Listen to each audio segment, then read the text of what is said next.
2025 সালে রাজশাহী বিশ্ববিদ্যালয়ের সিনেটের জন্য যারা প্রস্তুতি গ্রহণ করছো এবং যারা পদার্থবিজ্ঞান নিয়ে চিন্তিত আছো তাদের জন্য ভিডিওটা।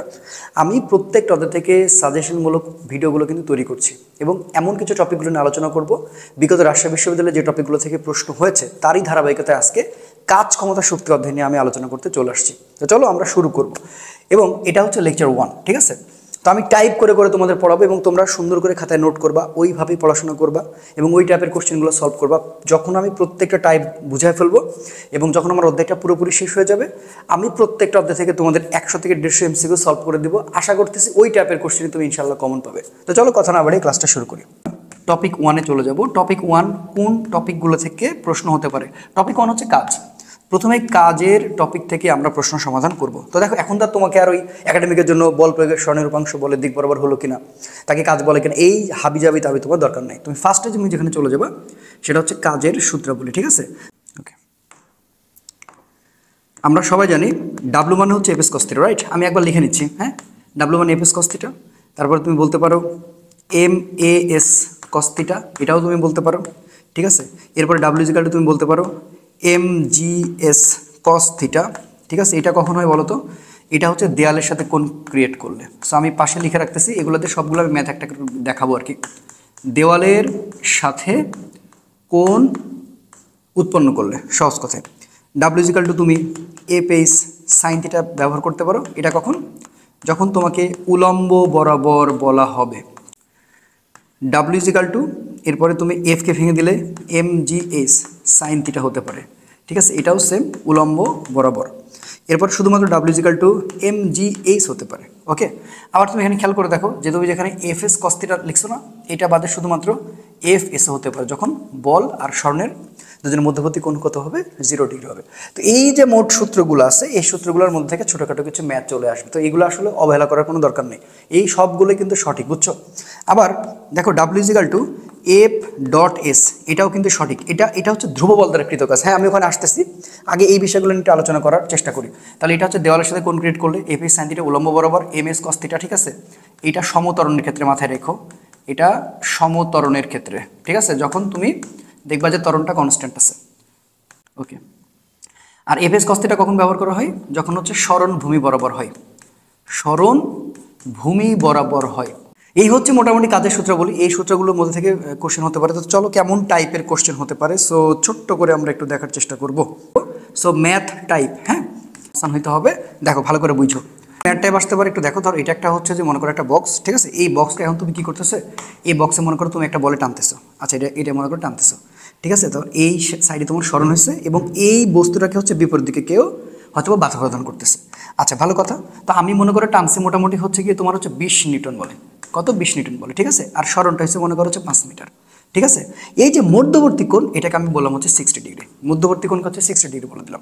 এই জিনিসগুলো একটু খেয়াল রাখো। এটা হচ্ছে এম ভরের বস্তু, এটা মনে করো এম ভরের একটা বস্তু।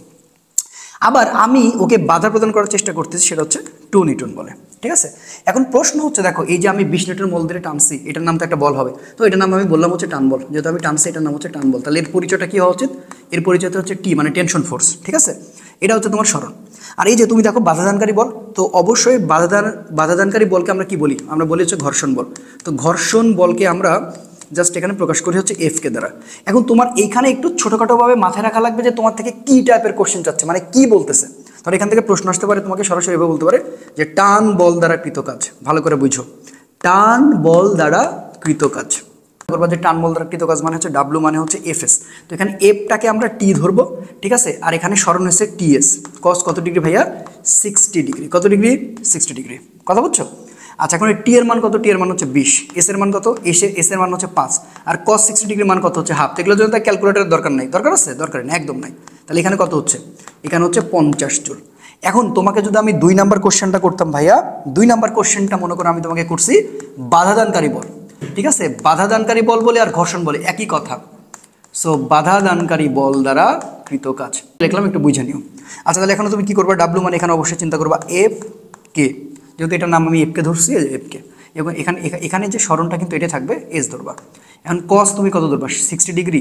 না, একদমই না। কত ডিগ্রি? 180 ডিগ্রি। কেন? কারণ দেখো তুমি এদিকে স্মরণ ঠিকই নিয়ে যাচ্ছ, বাট তোমাকে বাধা দিচ্ছে কে? বা হচ্ছে 2 নিউটন। তাহলে যে মধ্যবর্তী কোণটা এখানে কিন্তু দেখা যাচ্ছে যে দুজনের বিপরীত দিকে, দ্যাটস ওয়াই এটা আমাকে অবশ্যই সজাগ রাখা লাগবে। থিটা মানে কত ডিগ্রি? 180 ডিগ্রি। এখন এফকের মানটা কত? এফকের মানটা হচ্ছে 2, এসের মানটা হচ্ছে 5, আর কস 180 ডিগ্রির মান হচ্ছে -1। আমি সংক্ষেপে লিখে দিচ্ছি, তাহলে -10 জুল।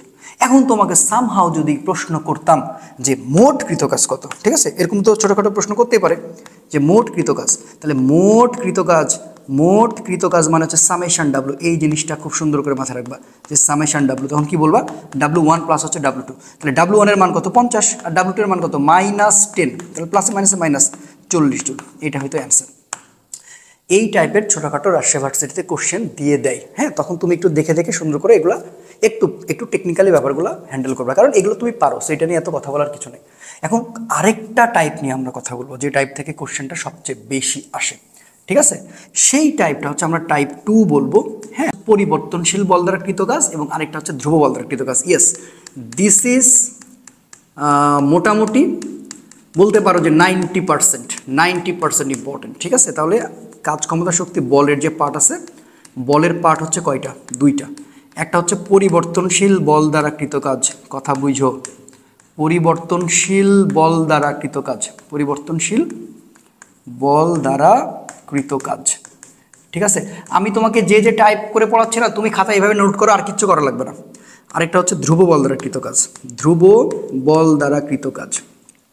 তো দেখো, একাডেমিকে যখন এগুলো পড়ো তখন হচ্ছে যে অনেক গ্রাফ টাফ এই ওই অনেক কিছু আঁকানো লাগে। সো এখানে একদম লাগবে না, জাস্ট আমি সংক্ষেপে বলবো, তুমি ভালো করে বুঝবা, তাইলে হবে, ঠিক আছে? আমার কথা কি বুঝছো? এত ঝামেলার মধ্যে, ধানাই পানের মধ্যে আমি নেই। সো যেখান থেকে কোশ্চেন আসবে সেখান থেকে আমি সমাধান করে দেবো। সো ধ্রুব বল দ্বারা কৃত কাজ মানে কি? দেখো, ধ্রুব বল দ্বারা কৃত কাজ মানে হচ্ছে বলটা আসলে কনস্ট্যান্ট থাকবে, ঠিক আছে? ধ্রুব বলের ব্যাপারটা কি বলো তো? এখানে এফটা কনস্ট্যান্ট, এটা মনে রাখো, এফটা কনস্ট্যান্ট। এবং আমি আরেকটা বৈশিষ্ট্য বলে দিই তোমাকে, তাহলে তোমার জন্য আরও সহজ হবে, ঠিক আছে? যে এরা স্মরণের উপরে নির্ভর করবে না, এরা স্মরণের ওপর নির্ভর করবে না, মনে রাখবা। এবং উদাহরণ চলে আসে, আমি সবই বলতেছি, নির্ভর করবে না, অবশ্যই কথাটা মনে রাখবা। আর পরিবর্তনশীল বল দ্বারা কৃত কাজ হচ্ছে স্মরণের উপর নির্ভরশীল, এটা মনে রাখো, পরিবর্তনশীল, ঠিক আছে, বল দ্বারা কৃত কাজ। আচ্ছা, আমার একটু সময় লাগতেছে, একটু লিখতেছি, বাট এগুলো কোনো বিষয় না, তোমরা সুন্দর করে খাতায় নোট করো, তাহলেই আমি সার্থক। আচ্ছা, তো এখানে কি হবে? এরা স্মরণের উপর নির্ভর করবে। সহজ কথা যদি বলি আমি, স্মরণের ওপর নির্ভর করবে, স্মরণের ওপর।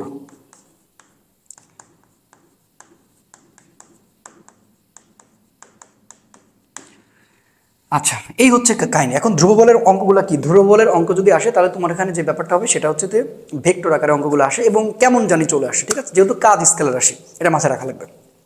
আমি গতদিন কিন্তু একটা সুন্দর সাজেশন তোমাদের বলে দিচ্ছি, কথা কি বুঝছো? আচ্ছা, তো ধ্রুব বলের তুমি যতগুলো সূত্র কিছুক্ষণ আগে পড়লা, ওগুলো সবই ধ্রুব বলের সূত্র। ওর মধ্যে যে কোনো একটা অঙ্ক আসলে সেটা ধ্রুব বল হিসেবে পরিচিত হয়, কারণ আমরা যে অঙ্কগুলো করি সেখানে বলটা কনস্ট্যান্ট থাকে। ওই যে আমি কিছুক্ষণ আগে যতগুলো কাজের সূত্র তোমাকে লিখে দিলাম না, প্রত্যেকটা সূত্রে কিন্তু তোমার কাজে লাগবে। অ্যান্ড সবচেয়ে যে ব্যাপারটা দিয়ে তোমার কাছে কোশ্চেন আসবে, এই যে আমি 3 স্টার করে দিতেছি, এই ভালো করে বুঝছো কিন্তু। হ্যাঁ, ডাব্লু মানে আমরা কি জানি? ডাব্লু মানে হচ্ছে আমরা জানি এফ এস কস থিটা, ঠিক আছে? ভালো করে বুঝবা। তো এইটা যে কাজ, আমরা বারবার একটা কথা বলি যে এটা হচ্ছে স্কেলার রাশি, বলি কিনা? হ্যাঁ হ্যাঁ, কাজ কি রাশি? স্কেলার রাশি। তো স্কেলার রাশি কি নিয়ম মেনে চলে? এটা তো তুমি ভেক্টরে অলরেডি পড়ে ফেলেছো যে ডট গুণন মেনে চলে। আচ্ছা, ভালো কথা। তাহলে যদি ডট গুণন মেনে চলে, তো ডট গুণনের প্রসেসটা আমরা একটু ছোট করে দেখি, আমরা এত ঝামেলাতে যাব না। আমরা জানি এ ডট বি মানে কি ভাই? এ ডট বি মানে এ বি কস থিটা, কথাটা বুঝবা। তাহলে এ বি কস থিটা মানে যে তুমি এ ডট বি লিখতে পারো, তাহলে তুমি এখানে অবশ্যই ডাব্লু মানে এফ এস কস থিটার জায়গাতে এফ ডট এস লিখতে পারো। এবং দেখো, এই বিষয়টা কিসের মতো হয়ে গেল? অবশ্যই এই বিষয়টা ডট গুণনের সূত্রে কিন্তু নিয়ে চলে আসলাম। তাহলে এই দেখো ডাব্লু মানে এফ ডট এস, এটাই হচ্ছে এই ধ্রুব বল দ্বারা কৃত কাজে সবচেয়ে বেশি অঙ্ক চলে আসে। তাহলে এ ডট বি মানে এ বি কস থিটা। এবং একটা কথা মনে রাখবা, এই দুইটা হচ্ছে স্কেলার রাশি, এবং স্কেলার রাশি কিন্তু ডট গুণন মেনে চলে। তাহলে এখানে কেমন টাইপের ম্যাথ আসে? খুবই সহজ। তো আমি একটা ছোট করে দেখাই, যে মনে রাখবা যে দেখো, এই যে ধ্রুব বলের যে কথাগুলো আমি বলতেছি, এখান থেকে কিন্তু ভেক্টর টাইপের অঙ্ক আসবে। তো ধরো আমি তোমাকে একটা অঙ্ক বললাম, আমি তোমাকে এইভাবে রাশির সাথে এইভাবে অঙ্ক থাকবে যে কোনো বস্তুকে, ঠিক আছে, ধরো 2i + 3j plus 4k cap Newton বল প্রয়োগে, ঠিক আছে, নিউটন কি বললাম, বল প্রয়োগে বস্তুটির সরণ ভাবে আসবে যে 1 2 3 থেকে, মানে এত স্থানাঙ্ক থেকে, ঠিক আছে, ভালো করে বুঝবা, 4 6 অ্যান্ড হচ্ছে মনে করো 8 স্থানান্তরিত হয়, স্থানান্তরিত হয়। তো কাজ কত? তো ভাইয়া এই অঙ্ক এরকম আসলে একেবারে কোনো কথা কোনো ছাড় দিবা না। আমরা কি জানি, ডাব্লু মানে হচ্ছে এফ ডট এস, রাইট? আচ্ছা, তাহলে এফ ডট এস, তুমি এখানে এফ এর মানটা দেখতে পাচ্ছ। এফ এর মানটা কে কে আছে দেখো তো। এফ এর মানটা এখানে দেওয়া আছে 2i প্লাস হচ্ছে 3j প্লাস হচ্ছে 4k, কথা বুঝছো? এখন এস এর মানটা তুমি কি করবে? এস এর মানটা এখন দেখো, এটা হচ্ছে এক্স অক্ষ, ভালো করে বুঝো। এটা হচ্ছে কি, এটা হচ্ছে এক্স অক্ষ, এটা হচ্ছে ওয়াই অক্ষ, এটা হচ্ছে জেড। তাহলে এটাও এক্স, এটাও ওয়াই, এটা হচ্ছে জেড। এখন নিয়মটা কি, শেষ বিন্দু থেকে আদি বিন্দুর মাইনাস। তাহলে এখন যদি আমি কাজটা করতে যাই, তাহলে 4 থেকে বাদ দিব হচ্ছে 1, এটা কি ক্যাপ, আই ক্যাপ। এরপরে 6 থেকে বাদ দিব হচ্ছে 2, এটা কি ক্যাপ, জে ক্যাপ। তারপরে আমরা 8 থেকে বাদ দিব হচ্ছে 3, এটা কি ক্যাপ, এটা হচ্ছে কে ক্যাপ। তাহলে 4 থেকে 1 বাদ দিলে হচ্ছে 3i ক্যাপ, 6 থেকে 2 বাদ দিলে হচ্ছে 4j ক্যাপ, এবং 8 থেকে 3 দিলে হচ্ছে 5k ক্যাপ। এই যে দেখো তুমি আসল মানটা পেয়ে গেছে। এখন জাস্ট কি করবা, এখন জাস্ট দুইজনের ডট গুণন করে দিলে খেলা শেষ। ডট গুণন করে দাও। তাহলে এখন যদি আমি এখানে ডট গুণনটা করি, জাস্ট এখানে আমি গুণ করে দেবো, এত ঝামেলার মধ্যে যাবো না। দেখো 2 আর 3 গুণ করো, তাহলে 3 দুগুণ হচ্ছে 6। এটা তো বুঝো নাকি, এটা অবশ্যই বুঝো। 3-এর সাথে 4, তাহলে 3 4 কত, 12। দেখো একটাও মাইনাস নেই, তাহলে 4-এর সাথে 5, তাহলে কত হচ্ছে, 4 5 হচ্ছে 20, কথা বুঝছো? তাহলে তোমার হচ্ছে 12 6 18, 18 আর 20, সো 38 জুল। এটা হচ্ছে আমাদের অ্যান্সার। তার মানে ব্যাপারটা হচ্ছে ওই যে আমরা পড়ে আসছি, এ ডট বি মানে হচ্ছে A X B X, A Y B Y and হচ্ছে এ জেড এবং হচ্ছে বি জেড। আমরা জাস্ট ওই জিনিসটাই ফলো করছি। তো এই টাইপের কোশ্চেন তোমার থেকে ধ্রুব বল দ্বারা কৃতকাজে আসতে পারে। হ্যাঁ, আরেকটা মাথায় রাখতে হবে যে ধ্রুব বলের গ্রাফটা কেমন, সেটা তোমাকে আমি একটু জানায় রাখি। সো এইভাবে অঙ্কগুলো যদি আসে, তুমি অবশ্যই কোনো রকম কোনো দ্বিধা ছাড়া অঙ্কটা করে দিবা। আর যদি দেখো এখানে স্থানাঙ্ক যদি 3টা, মানে মানে মোট 1টা 2টা 3টা, ওইদিকে 3টা 6টা আছে, তো আমি যদি একটা সেট শুধু দিতাম, তো আমি শুধুমাত্র এটা বলতাম যে স্মরণ হয়েছে 2 3 এবং 4 স্থানাঙ্কে, এই কথা যদি আমি বলতাম, তখন তুমি অবশ্যই মাথায় রাখতা যে কাহিনীটা কি হতে চলেছে। তখন এটাকে বলতা 2i ক্যাপ, এটাকে বলতা 3j ক্যাপ এবং এটাকে বলতা 4k ক্যাপ, কথা বুঝছো? তাহলে এই জিনিসটা তুমি বলে দিতা, তখন এটা হতো তোমার স্মরণের মান। তখন তোমাকে আর নতুন করে আরেকজনের থেকে আরেকজনকে বাদ দেওয়ার দরকার হতো না। আচ্ছা, তো এখন আমি একটা ছোট্ট কথা বলি, এই জিনিসটা মাথায় রেখো যে তোমার কাছে একটা প্রশ্ন আসতে পারে যে ধ্রুব বলের লেখচিত্র, হ্যাঁ, ধ্রুব বলের লেখচিত্র কেমন হয়? ধ্রুব বলের লেখচিত্র ভাইয়া আমি একটা কথা তোমাকে বলে দিই, সেটা হবে নিয়মিত ক্ষেত্রফল। কি ক্ষেত্রফল? নিয়মিত ক্ষেত্রফল, ঠিক আছে? এমন না যে তুমি তার জীবনে চিনো না, দেখো এরকম কিছু না। তাহলে ধ্রুব বলের গ্রাফ অলওয়েজ মাথায় রাখবা, সেটা কেমন হবে? নিয়মিত ক্ষেত্রফল। আচ্ছা, যদি গ্রাফ থেকে একটা ছোটোখাটো ম্যাথ দিয়ে দেয়, তো চলো আমরা একটা ছোটোখাটো ম্যাথ দেখি।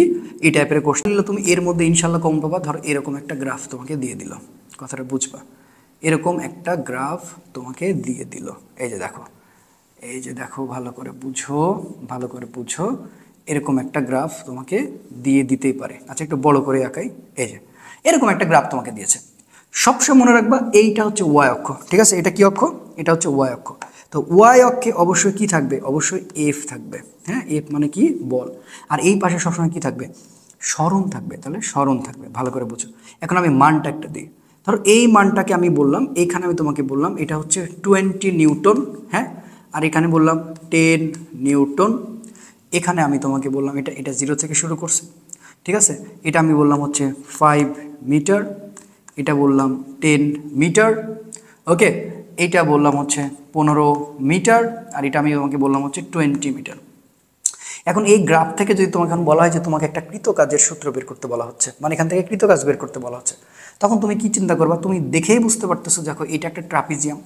অথবা তুমি যদি মনে করো না আমি একটু মাঝখান দিয়ে ভাগ করে কেটে দিব, তাহলে একটা ত্রিভুজ এবং একটা হচ্ছে কি আয়তক্ষেত্র। তাহলে আমরা ফার্স্টে যদি W1 বের করতে চাই, তাহলে আমরা এটাকে ত্রিভুজ, তাহলে হাফ ভূমি, ভূমি মানে দেখো এইটা, ভূমি মানে দেখো 5 থেকে 0 বাদ দিলে 5, ঠিক আছে? আর উচ্চতা দেখো 10 থেকে 20-এ গেছে, তাহলে 20 - 10 মানে হচ্ছে 10। তাহলে আমরা যদি কাটাকাটি করি তাহলে এখানে হচ্ছে W1কে বলতে পারি 25 জুল।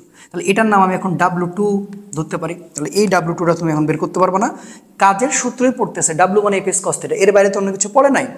তাহলে W2 যখন তুমি চিন্তা করবা যে এটা একটা আয়তক্ষেত্র যদি কল্পনা করো, তাহলে দেখো এটাকে আমি দৈর্ঘ্য ধরলাম আর এটাকে আমি প্রস্থ ধরলাম। তাহলে দৈর্ঘ্য হচ্ছে 5, প্রস্থ হচ্ছে 0 থেকে 10, মানে 10 মানে 0 মানে 10, তাহলে 5 10 হচ্ছে 50 জুল। আচ্ছা, এটাকে এখন আমি W3 বলবো, ঠিক আছে? তাহলে এখন যদি এটাকে আমি W3 বলি, তাহলে এটা একটা আয়তক্ষেত্র। তাহলে দেখো 5 থেকে তুমি 10-এ গেছো, নিয়ম কি? তুমি যেখান থেকে শুরু করে যেখানে শেষ করবা সেটা মাইনাস আগেরটা। তাহলে 10 মাইনাস 5 আমার পরিবর্তন দরকার, তো পরিবর্তন 10 থেকে 5 বাদ দিলে আমার 5ই হয়। এবার হাইটটা দরকার, দেখো এই যে হাইটটা খেয়াল কর, এই যে হাইটটা দেখছো 0 থেকে 10-এ গেছে, তার মানে 10, এটাও হচ্ছে আমার 50 জুল, ঠিক আছে? আবার এটা একটা ত্রিভুজ, তাহলে আমি যদি এই ত্রিভুজটাকে কনভার্ট করি, তাহলে আমি এখানে কীভাবে লিখতে পারি? হাফ ভূমি। সো ভূমিটাকে 10 থেকে 15, তাহলে 15 মাইনাস 10 মানে 5, আর উচ্চতা 10। দেখো এই যে এই লাইনটা, তাহলে এই লাইনটা তো আমার 0 থেকে 10 মানে 10, এটা তো আর সুযোগ নেই। তাহলে 5, তাহলে কত হচ্ছে? 25 জুল হচ্ছে। এইবার তুমি লক্ষ্য করে দেখো, এবার এটা কিন্তু নিচে চলে গেছে। তাহলে যেহেতু নিচে গেছে, তার মানে অবশ্যই এইটা কিন্তু আমার নিচের দিকে নামবে। তাহলে এটা যদি 10 হয়, তাহলে এটাকে আমরা -10 হিসেবে কল্পনা করতে পারি। তাহলে এখানে অবশ্যই একটা -10 ধরতে হবে। কথা বুঝছো? তাহলে দেখো W4 পর্যন্ত যখন হয়ে গেল, এখন আমি চাইলে W5টাও বের করতে পারি, সেটা একটা ত্রিভুজ। হাফ ভূমি দেখো 15 থেকে কোথায় গেছে? 20-এ, তাহলে 20 মাইনাস 15 মানে 5, আর উচ্চতা কত দেখো নিচের দিকে নামছে, ওপরে +10, তাহলে নিচে -10। কথা বুঝছো? আচ্ছা, তাহলে কি এখানে হচ্ছে 5, তাহলে এটা মাইনাস, তাহলে এখানে কত হচ্ছে? -25 জুল। এখন তোমাকে যদি এই গ্রাফ থেকে আমি বলি যে তুমি টোটাল কৃত কাজটা বের করো, তাহলে তুমি খুব সহজে W1 W2, ঠিক আছে, W3 এবং হচ্ছে W4 এবং প্লাস W5 কিন্তু চাইলে বের করতে পারো। তাহলে W1 এর মানটা কত? W1 এর মানটা হচ্ছে 25, W2 এর মানটা কত? 50, W3 এর মানটা কত? W3 কই গো? W3 50, W3 50, W4 হচ্ছে 25 অ্যান্ড W5 হচ্ছে -25। তো এটা কাটা, তাহলে এখন আমার হাতে থাকে হচ্ছে 50 50 100 125 জুল। শেষ। একটা কথা বলি ভাই, একটা কথা তোমাকে বলি ভাই, মনোযোগ দিয়ে শোনো। দেখো, যখন তোমাকে কোনো একটা গ্রাফ দিবে, তুমি শুধুমাত্র ক্ষেত্রফল নির্ণয় করে ছেড়ে দিবা, কাহিনী শেষ। তোমার আর কিছু চিন্তা করা লাগবে না, তোমার আর কিছু চিন্তা করার দরকার নেই, তুমি জাস্ট ক্ষেত্রফলটা ছেড়ে দিবা, তাহলেই হবে। ওকে, আশা করি তুমি এই যে ধ্রুব বলের গ্রাফ এবং ধ্রুব বলের ম্যাথ কেমন আসতে পারে সেই জিনিসটা সম্পর্কে একটা ভালো ধারণা তুমি পেয়ে গেছো। তো এখন সবচেয়ে গুরুত্বপূর্ণ যে পয়েন্ট, সেটা হচ্ছে পরিবর্তনশীল বল দ্বারা কৃত কাজ। টপিকটা হচ্ছে পরিবর্তনশীল বল দ্বারা কৃত কাজ। ওকে, তো আমি একটু ছোট্ট করে লিখি, পরিবর্তনশীল বল দ্বারা কৃত কাজ। আচ্ছা, তো এইখানে যে বৈশিষ্ট্যগুলো তোমার জানা উচিত, আমি বারবারই বলেছি এরা স্মরণের উপরে ডিপেন্ড করে, বুঝছো? অঙ্কটা করার জন্য তোমাকে যোগজীকরণ জানা লাগবে। যারা পরিবর্তনশীল বল দ্বারা কৃত কাজ, তারা স্মরণের উপর নির্ভর করে, এবং এটা মনে রাখবা যে এদের যে গ্রাফ হবে, হ্যাঁ, এদের লেখচিত্র হবে অনিয়মিত ক্ষেত্রফল, এবং অনিয়মিত ক্ষেত্রফল হওয়ার কারণেই আমরা কিন্তু যোগজীকরণের আশ্রয়টা আসলে নিব। তোমার এত এখন ডিটেল জানতে হবে না, আমি যেটা বলছি সেটা পড়লেই হবে। এদের লেখচিত্র কি বললাম? অনিয়মিত ক্ষেত্রফল। সো এইটা নিয়ে তোমার এত চিন্তা করার একদম কিচ্ছু নেই, ঠিক আছে? এদের লেখচিত্র কি বললাম? অনিয়মিত ক্ষেত্রফল। ও আরেকটা কথা তোমার একটু জানা উচিত যে আসলে এরা ফাংশন আকারে থাকবে। হ্যাঁ, এরা কি বললাম? এরা ফাংশন আকারে থাকবে, সহজ কথা মনে রাখবা, ফাংশন আকারে থাকবে। আচ্ছা, এই যে ব্যাপারটা কেমন, আমি যদি একটা ছোট্ট করে বলি, না বললেও বলা লাগে। আচ্ছা, আমি তোমাকে বললাম যে এফ মানে হচ্ছে ধরো 5x নিউটন। তো ধর এটা তো ফাংশন, তাই না? এখন আমি যদি এখন এক্স এর মানটা তোমাকে একবার 1 ধরতে বলি, একবার 2 ধরতে বলি, একবার 4 ধরতে বলি, একবার 3 ধরতে বলি, একবার 10 ধরতে বলি, আর একবার মনে করো 7 ধরতে বলি, তো প্রতিবার কি একই মান দিবে? কখনোই না। তাহলে 5-এর সাথে প্রথমে 1 ধরলে কিন্তু কত হয়? 5 নিউটন। কথা বুঝছো? আমি যদি 3 ধরি, তাহলে কত হবে? 3 গুণ 5, একবারে বলে দিলাম, সেটা হচ্ছে 15 নিউটন। দেখো, প্রতিবার কিন্তু তুমি একই রকম মান পাবা না, এই যে একই রকম মান পাচ্ছ না বলে বলটা কিন্তু কনস্ট্যান্ট না, বলটা পরিবর্তন হতে চাই, পরিবর্তনশীল। এই কারণে এটার নাম হচ্ছে পরিবর্তনশীল বল দ্বারা কৃত কাজ, এবং এখানে কি ফাংশন আকারে থাকবে। তো এটার জন্য এত কথা বলার মনে না কিছু আছে, তুমি এই কথার জিনিস যেহেতু জেনে গেছো, তুমি সরাসরি সূত্রে চলে যাবে। তোমার আসলে এখন এত টাইম নাই ভাই, তোমার এত ভনিতা করার সময় আসলেই নাই। তো সূত্রটা তুমি মনে রাখলেই হবে। এটা আমি তোমাকে আগে বলেছি, এই কাজ করার জন্য বা এই অঙ্ক করার জন্য তোমাকে কি করতে হবে, যোগজীকরণের আশ্রয় নেওয়া লাগবে। সো এটা সমাকলন, ঠিক আছে, আর এটা হচ্ছে এফ ফাংশন এক্স এবং এটাকে আমরা বলবো ডিএক্স, কাহিনী শেষ। এটাই হচ্ছে আসল সূত্র। আর এখানে থাকবে লোয়ার লিমিট মানে সীমা থাকবে, আর এখানে থাকবে হচ্ছে আপার লিমিট, ঠিক আছে। অঙ্কগুলো কেমন থাকবে আমি তোমাকে সেটা দেখাচ্ছি। এই হচ্ছে কাহিনী ভাই। তার মানে তোমাকে যদি বলে নিচের কোনটি সঠিক, দেখো নিচের কোনটি সঠিক, তাহলে ডাব্লু মানে যে এফ ফাংশন এক্স ডিএক্স, এটাও যে একটা সূত্র সেটাও সত্য। আবার এটাকে মাঝে মধ্যে এভাবে লেখা থাকতে পারে, দেখো এফটা তো আসলে ভেক্টর, ঠিক আছে, তো ডিএক্স, কথাটা বুঝো এটা। আবার এভাবে থাকতে পারে যে F X DX cos theta, হ্যাঁ নো প্রবলেম, নো প্রবলেম, সবগুলোই সঠিক, সবগুলোই সঠিক। নিচের কোনটি সঠিক, সবগুলোই সঠিক, এটা মাথায় রাখো, হ্যাঁ। তো আমরা এই অঙ্ক করার জন্য আমরা কি করব, আমাদের যোগজীকরণ ভালো করে জানা লাগবে। সো আমি তোমাকে যোগজীকরণের একটা অঙ্ক দিয়ে ব্যাপারটা বুঝিয়ে দিই। আচ্ছা, তো চলো, বলটা কি ফাংশন আকারে থাকবে, কথা বুঝো। তো তোমাকে যে এফ মানে দেওয়া আছে এরকম মনে করো 4x² প্লাস হচ্ছে 3x, কথা বুঝো। 4x² প্লাস হচ্ছে 3x দেওয়া আছে, ঠিক আছে, ওকে। এত নিউটন বল প্রয়োগে ভালো করে বুঝবা, ঠিক আছে, বল প্রয়োগে বস্তুটির, ঠিক আছে, বস্তুটির সরণের সীমা মনে করো, সরণের সীমাটা আমি এভাবে বলে দিলাম। এই সীমা বলতে লিমিট বোঝাচ্ছে, হ্যাঁ। x = 0 থেকে শুরু করে 2 তে চলে গেছে। সীমাটা কোথায়, x থেকে 0 থেকে 2 পর্যন্ত। তাহলে যে 0 থেকে, আচ্ছা মাঝখানে যে কমা না দিয়ে যদি আমি এই কাজটা করতাম, হ্যাঁ, কমা না দিয়ে যদি আমি একটু তোমার হচ্ছে একটু হাইফেন দিতাম, কোনো সমস্যা নেই। 0 থেকে তুমি 2 তে যাচ্ছ, এটা তোমার সীমা। তো এত সীমাতে বস্তুটির কৃত কাজ কত। রাষ্ট্রীয় বিশ্ববিদ্যালয়ে এরকম টাইপের কোশ্চেন আসবে, এবং কেমন আসবে আমি দেখাই দিচ্ছি। তো তুমি ভাই, তোমার কাছে তার ক্যালকুলেটর নাই যে আমি তোমাকে ঘ্যাট করে একটা ট্রিক্স শিখে যাবো। সো ক্যালকুলেটর যেহেতু নাই, তুমি এখন হাতে এটা মানে সলভ করতে হবে। তো তুমি যে কাজটা করবা, তুমি সূত্র জানো হচ্ছে ডাব্লু, দেখো এইটা আগে তুমি জানো ভাই, তুমি আগে লেখো এফ ফাংশন এক্স, এখানে হচ্ছে ডিএক্স, আগে লিখে ফেলো। লোয়ার লিমিট কত 0, আপার লিমিট কত 2, তাহলে এফ ফাংশন এক্স এর মানটা ভাই বসাও। এফ ফাংশন এক্স মানে এই দেখো এই বেটা, এখন আমি এফ দিছি, এফ ফাংশন এক্স একই কথা, তাহলে মানটা একটু বসাই। 4x², এখানে হচ্ছে 3x বসাইলাম, এই মান কিন্তু বসালাম ডিএক্স। আচ্ছা, এই যখন তোমার অবস্থা, তখন দেখো এবার একটু কি করব আমরা, নিয়মটা হচ্ছে ভালো করে বুঝবারে ভাই। 4x² এর সাথে ডিএক্স আছে, ডিএক্স এর সাথে 3x আছে, লিমিট এখানে 0 আছে, এখানে 2 আছে। তাহলে এখন আমি এটার সাথে এটা একবার এটার সাথে গুণ করব, এটা একবার এটার সাথে গুণ করবো, একবার সাজায় লিখবো। তাহলে এটা হচ্ছে 4x², এটা হচ্ছে ডিএক্স 0 2 প্লাস 3x ডিএক্স 0 2। যেহেতু এটা নির্দিষ্ট যোগজ, দ্যাটস ওয়াই এখানে কোনো কনস্ট্যান্ট আসবে না। এবার তুমি সহজে গরিবী হালে তুমি এটাকে একটু সমাধান করার চেষ্টা করো, নিয়মটা কি ভালো করে বুঝবা। এই দেখো ডি এর পরে কি আছে, এক্স আছে, তাহলে কার সাপেক্ষে, এক্স এর সাপেক্ষে। তো এক্স এর সাপেক্ষে শুধু এক্স কে নিব, এক্স বাদে যাই থাকবে তাকে ঘাট ধাক্কাতে বাইরে বের করে দেবো। এই যে বাইরে বের করে দিলাম, 4 কে বাইরে বের করে দিলাম। তাহলে এখানে থাকে x², এখানে থাকে ডিএক্স। এগুলো তোমরা ম্যাথে খুব ভালো করে করছো, এত কথা বলার মনে আমার কিছু নাই।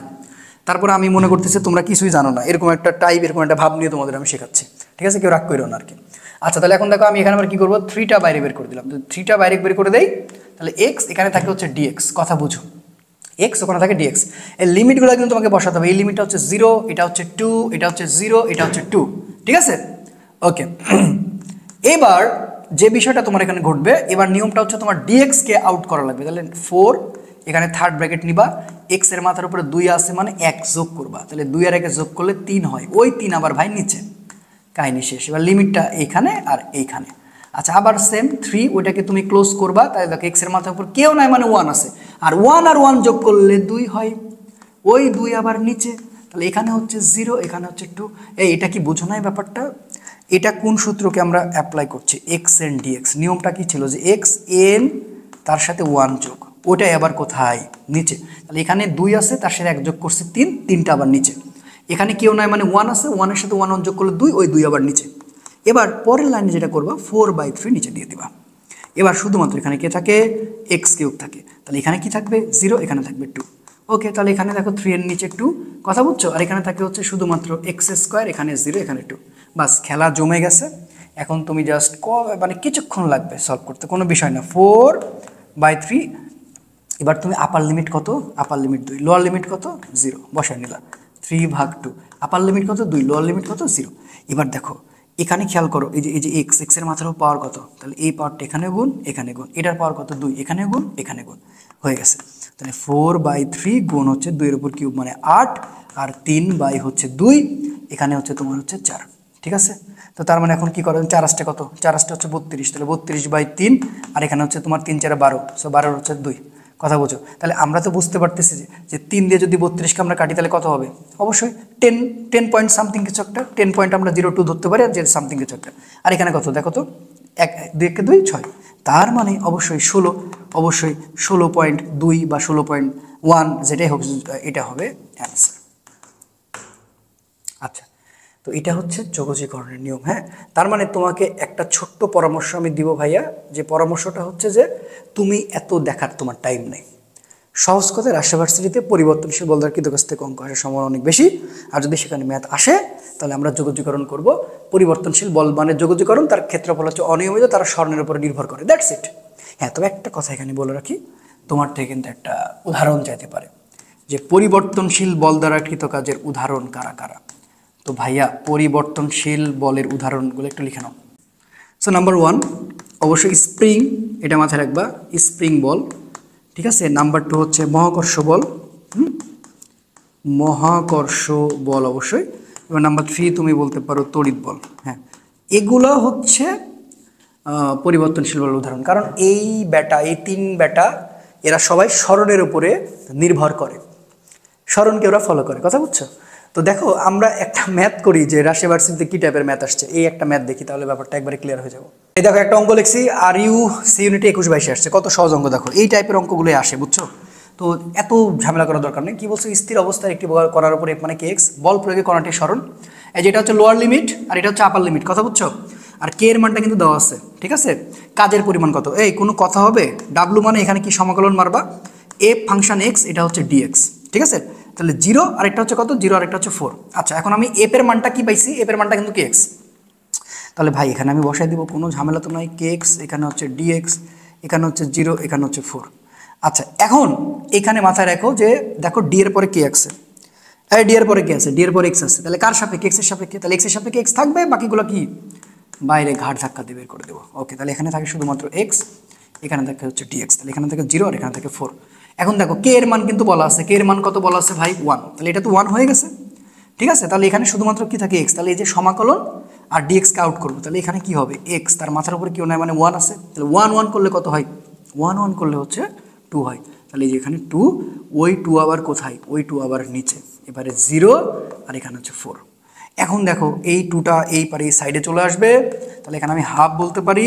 ঠিক আছে, আচ্ছা এখন এখানে কে থাকে এক্স স্কোয়ার, এটা তো আমার কি থাকে ব্র্যাকেটের মধ্যে 0 4।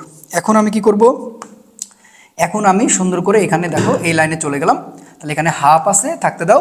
এবার হচ্ছে আপার লিমিটকে 4, লোয়ার লিমিটকে 0, এই যে দিলাম।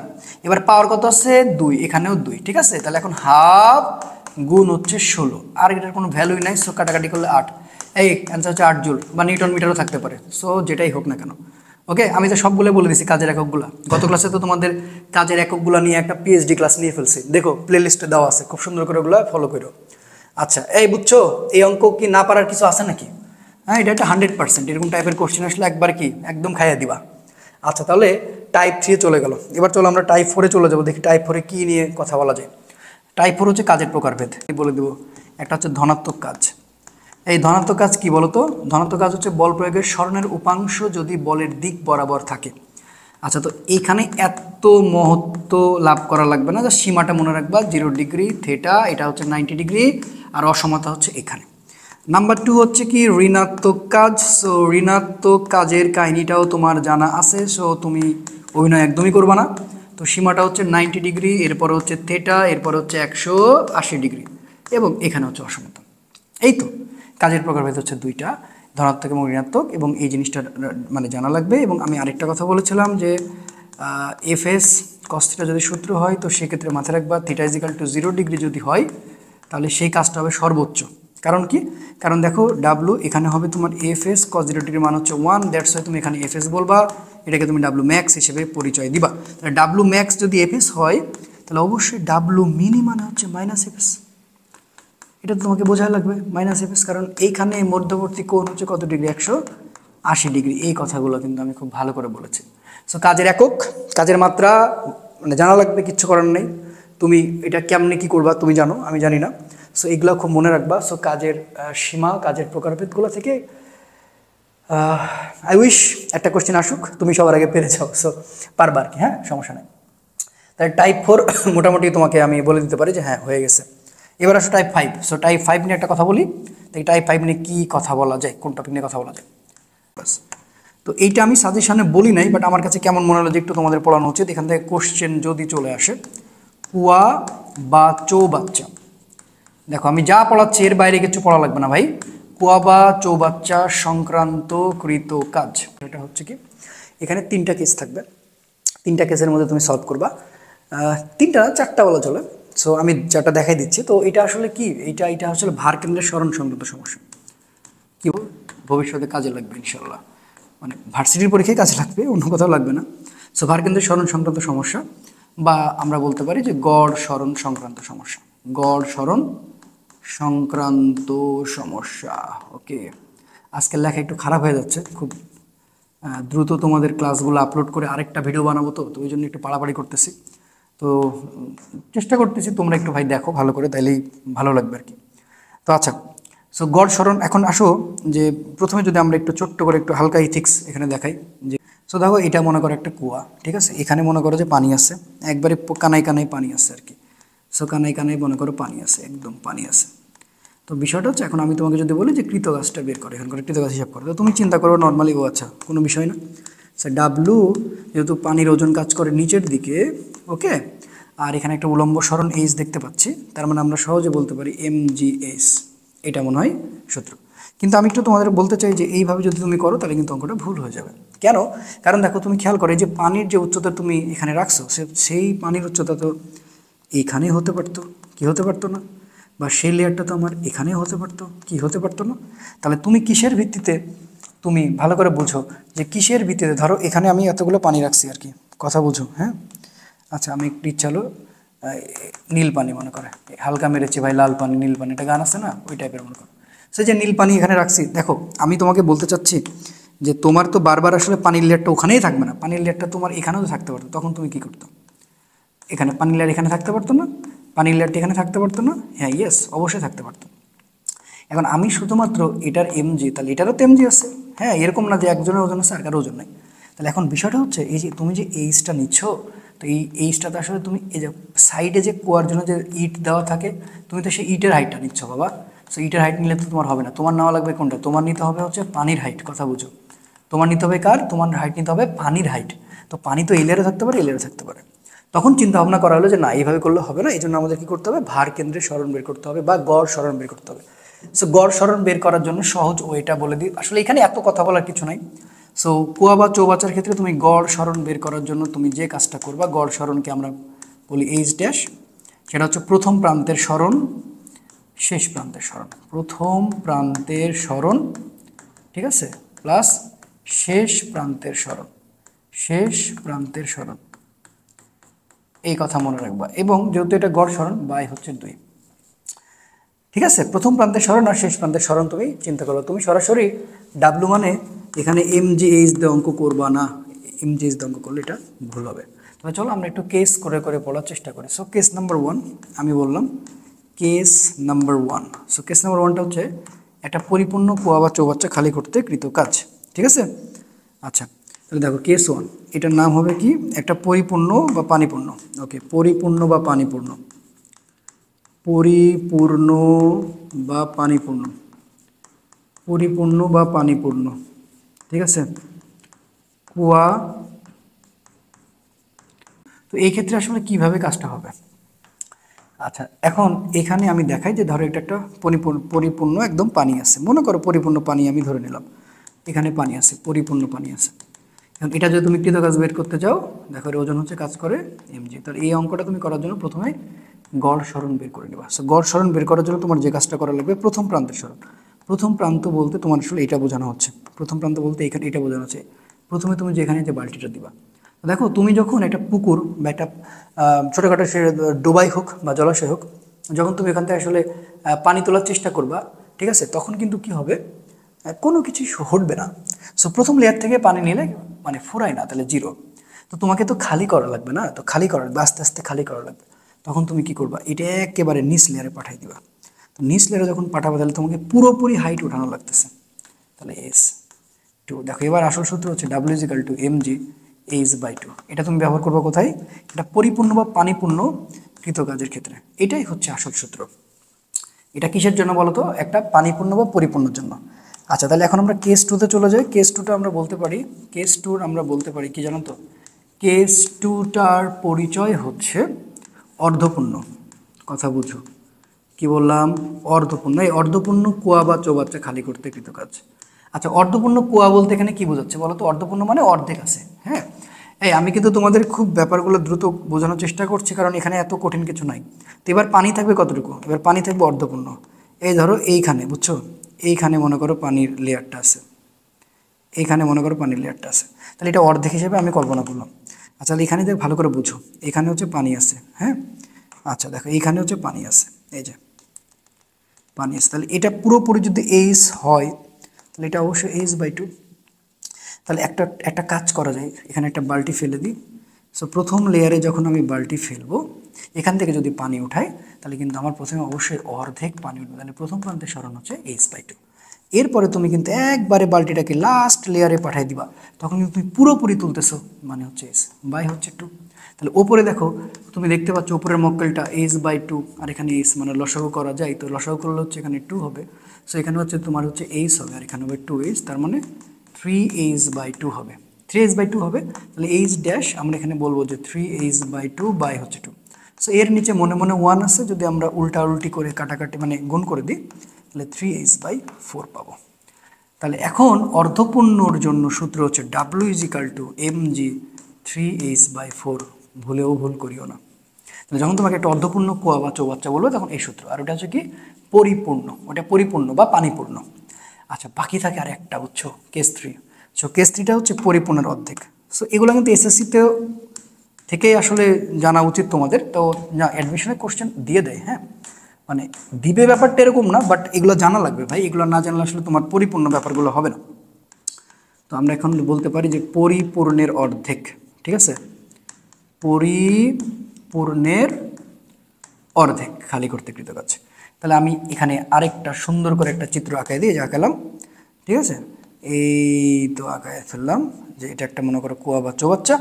আচ্ছা, এখানে হচ্ছে পানি আছে। এবার কি পানি আছে? পরিপূর্ণ, কিন্তু বুঝো পানি কিন্তু একবারে কানায় কানায় পরিপূর্ণ আছে, কিন্তু ব্যাপারটা হচ্ছে আমাকে খালি করা লাগবে অর্ধেক, মানে এর নিচে আমি যাবোই না, এর নিচে আমি যাবোই না। তাহলে টোটালটা যদি এইচ হয় তাহলে অর্ধেক হবে এইচ বাই টু। সো প্রথমে যে আমি বালতিটা ফেলবো সে বালতিটা আমার এখানে পড়বে অবশ্যই, অ্যান্ড লাস্ট লেয়ার বালতিটা আমার এইখানে যাবে, আর অন্যদিকে যাবে না। তাহলে এখান থেকে আমরা কীভাবে অর্জন করতে পারি, মানে ব্যাপারটা কী করতে পারি?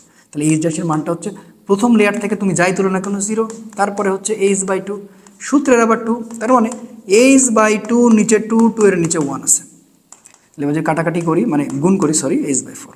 তাহলে তুমি সূত্র পেয়ে গেলা, অর্থাৎ এখানকার সূত্র W is equal to M G H by four. তোমার আসলে এটা জানা লাগবে, আর অন্য কিছু জানার দরকার নেই। কথা বুঝছো? এই যে দেখো, এই যে দেখো, তাহলে এখানে মোট তিনটা সূত্র আসলো। এই তিনটা সূত্র কি কি দেখো, আমি আরেকবার একটু তোমাদের রিভিশন করে দিই। প্রথমটা খেয়াল করে দেখো, প্রথমটা পানিপূর্ণ বা পরিপূর্ণ, সেটা হচ্ছে M G H by two. তারপরেরটা কি ভাইয়া? অর্ধপূর্ণ। অর্ধপূর্ণ সূত্র হচ্ছে W is equal to M G three H by four. আর ফাইনালি এখন আমরা কি শিখলাম? W is equal to M G H by four. এখন মনে হয় এই যে এমনি কোশ্চেন নাও দিতে পারে, বিভিন্ন মানে বিভিন্ন অংশ যদি বলে, ভয় পাওয়ার কোনো কারণ নেই। বিভিন্ন অংশ যদি কয় তখন তুমি কি করবা, ঠিক আছে? বিভিন্ন অংশ যদি কয়, ধরো এরকম একটা বলছে, তুমি একেবারে সহজে মনে করো, এটা মনে করো 100 মিটার, কথা বুঝছো, এটা মনে করো 100 মিটার, এই বুঝছো। এন্ড তোমার কি বলছে জানো? 5/3 অংশ খালি করো কৃতকাজ। 5/3 কত অংশ? 3 অংশ খালি করতে কৃতকাজ। তুমি চিন্তা করো কয়টা ভাগ আছে? 5টা। তাহলে মনে মনে 1 দাগ, 2 দাগ, 3 দাগ, 4 দাগ, 5 দাগ। এই খালি করবা কয়টা? কয়টা খালি করবা তুমি মিয়া? এই দেখো একটা, মানে যে এ একটা, দুইটা, তিনটা, এইটা খালি করবা না, এইটা খালি করবা না। তাহলে টোটালটা যদি তোমার 100 মিটার হয়, তাহলে 5টা যদি ভাগ হয়, তাহলে আমি যদি 5 দিয়ে 100কে মনে মনে ভাগ দিই, কথাটা বুঝো, 100কে যদি ভাগ দিই তাহলে প্রত্যেকটা ঘরে ঘরে কত থাকে? 20 মিটার।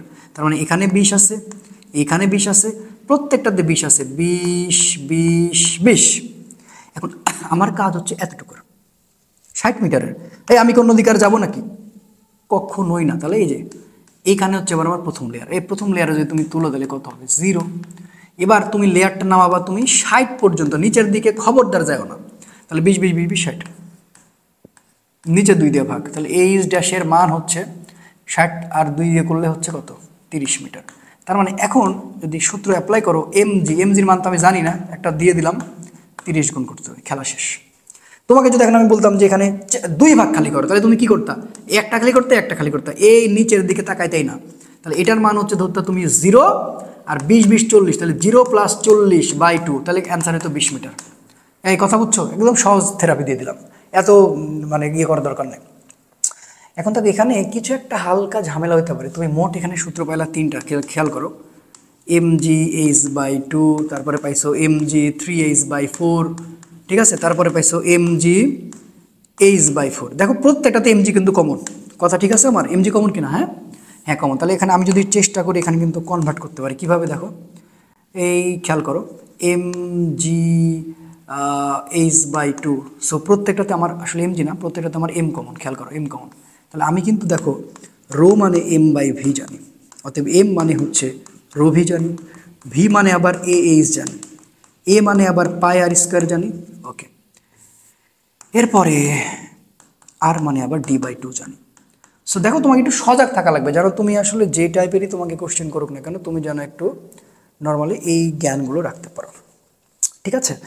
তো আজকের এই যে কটার 4টা টাইপ পড়ালাম, আজকের এই পর্যন্ত তুমি সুন্দর করে নোট করো। আগামী ক্লাস আমি পরের টাইপগুলো দিয়ে দিব, এবং ভেক্টরের কিন্তু কয়েকটা আপেক্ষিক বেগ এবং ভেক্টর ক্যালকুলাস বাকি আছে, আমি সেটাও আপলোড করবো। তো সে পর্যন্ত ভালো থাকো, তোমাদের রাজশাহী ইউনিভার্সিটির সিট কনফার্ম করা পর্যন্ত ইনশাআল্লাহ তোমাদের সাথে আছি, দেখা হবে। এবং রাজশাহী বিশ্ববিদ্যালয় সম্পর্কে যত তথ্য জানা লাগবে সবই তুমি আমার এই ইউটিউব চ্যানেলে পেয়ে যাবে। ভালো থেকো, দেখা হচ্ছে আগামী ক্লাসে। আসসালামু আলাইকুম রহমতুল্লাহ।